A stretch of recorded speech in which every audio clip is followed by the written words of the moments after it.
కొంతమంది ఏదైనా ఆపత్తు వచ్చింది అనుకోండి, ఇబ్బందులు వచ్చాయనుకోండి, కష్టాలు వచ్చాయనుకోండి, ఏమని పాట రాశారు? ఉన్నావా, అసలు ఉన్నావా, ఉంటే కళ్ళు మూసుకున్నావు. ఆయన కళ్ళు మూసుకున్నాడు అనుకో, మనం బ్రతకలేము.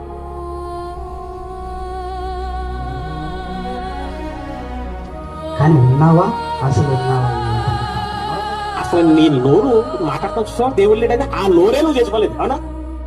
దేవుడు లేడేమని చెయ్యి పెద్దగా ఆ చెయ్యి ఎవడిచ్చే బాబు పక్షపాతం వచ్చేసింది అలాగా. ఎవడండి ఇందాక చెప్పాడు కదా, స్టీఫెన్ హెల్లీ లాగా ఆడికి 2 కాళ్ళు 2 చేతులు పనిచేయట్టు కానీ స్టీఫెన్ హాకింగ్ గారికి దేవుడు లేడు అంటే అయితే 2 కాళ్ళు పడిపోయి మళ్ళీ చేతులతో ఇప్పుడు దేవుడు లేడు అంటే అన్నట్టు నోరు మిగిలింది. ఆ నోరుతో అన్నాడు మళ్ళీ దేవుడు లేడు అంటే. తర్వాత నోరు కూడా ఆగిపోయింది.